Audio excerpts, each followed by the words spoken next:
Um, and does Sahaja Yoga also, in terms of the Tantra side of it, involve the occult and black magic as well, or not so much? No, no, no. All the occult and black magic is not included, but it's your choice if you want to go into all this kind of things. Then you're Right, free to do it, right. right? But But it can belong to other forms of Tantra, but not specifically Sahaja, which is quite a bhakti yeah, form of yoga, right? no, not bhakti. Not bhakti? No, there is Devotion? no bhakti in Sahaja. Really? We don't believe in bhakti. There is no bhakti. Okay. Like Sahaja, it is practice. It's how you're going to clean your mind. Right. And through all this practice, like you. And the very interesting part, and which people won't believe me also if I say this, that is, then I find a link that is Mahasiddhas Yeah. and Gorakhnath, they were Sahajanis. And Luipa. And Luipa, they were all Sahajan, Right. So you see the link there. Mm-hmm. And the yoga that Gorakhnath and Well, they all Mahasiddhas- spent time in Bengal. Yes. And they were practicing Vajrayana. Yes. That And was, the Kamakya. yeah, because they were close by. experimenting with all this. Right. Then that's how we see that Machindranath totally goes into Tantra. Yeah. Yeah. Vajrayana, everything he takes up. And then you see Gorakhnath is totally like very strict yogi. The great reformer. Yeah, reformer. He says, oh, yoga. You go through yoga, you'll be clean. And he turned his back on Tantra and went strictly for Yeah. the more traditional Hatha Yoga Yeah, route. because he emphasized on the Hatha Yoga. He says Hatha Yoga is the only way that you can go through and achieve Nirvana. Mm-hmm. And then his process, the way he tells us, describes the Hatha Yoga is fantastic. Mm-hmm. Right? It's totally scientific and it is fantastic too. And anyone who takes up this kind of practice also, he will be going up into a higher level of consciousness. The wavelength will be higher than the lower vibration. So the Shatkarmas, the asanas, the Yes, pranayam. yes, all this Dharana. part of it. So it's very interesting to know that Gorakhnath and Machindranath, and because in this 84 Siddhas of the Vajrayana, then we find like it's not Gorakhnath, like it is Gorakhpa. Yeah. And Gorakhpa, its pa is the pa, actually the full thing is pada. Mm. Gorakhpada. Pada meaning the charan, the feet of Gorakh, right? Mean pada, it is, right? And it means the charan, the feet of. I mean, even in Patanjali's sutras, they're all padas. There's 4 padas. What does that actually mean traditionally?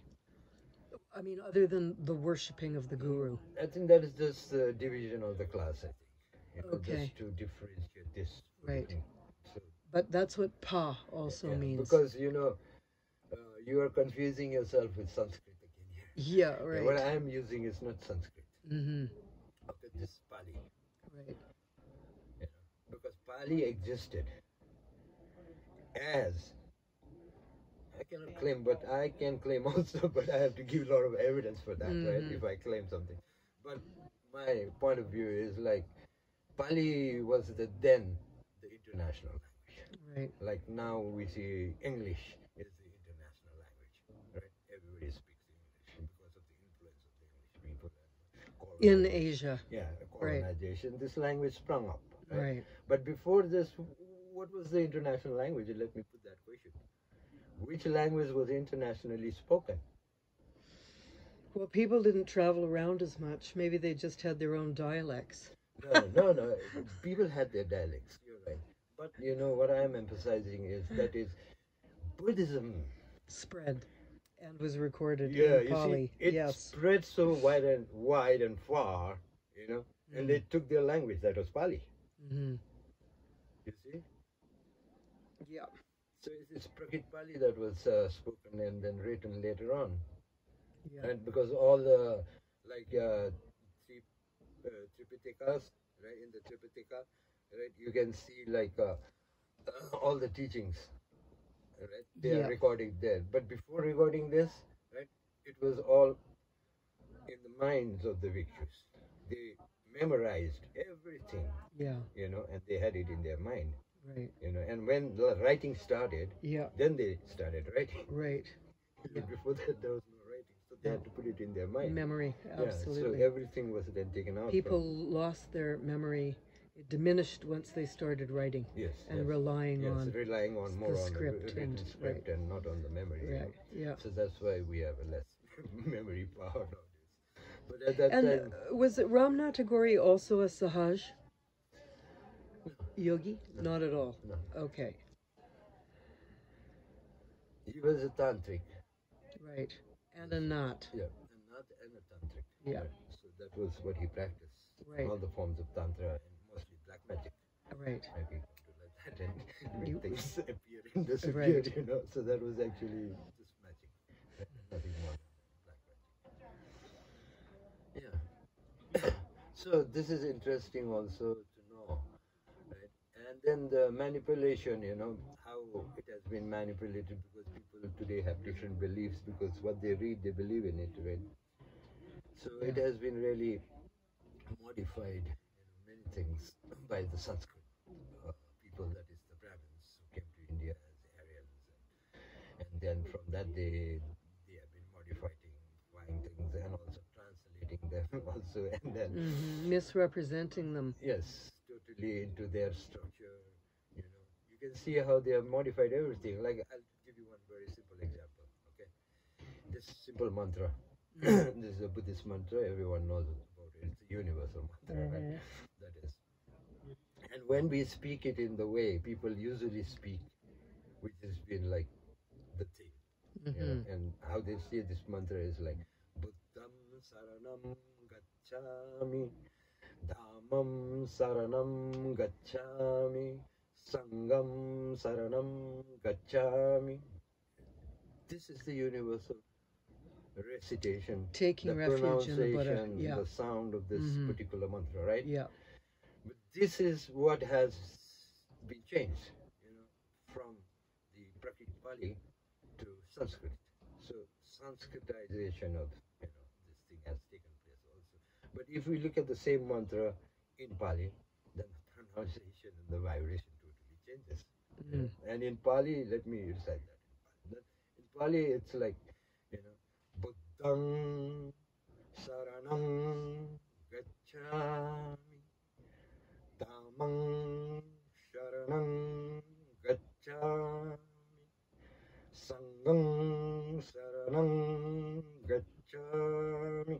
So you see, the vibration is totally different, right? In Prakrit Pali, it sounds more powerful. So there's more of like an yes, there's no ma in Pali. and it goes upwards into the whole There's head no ma skull in space, Pali, you right? know.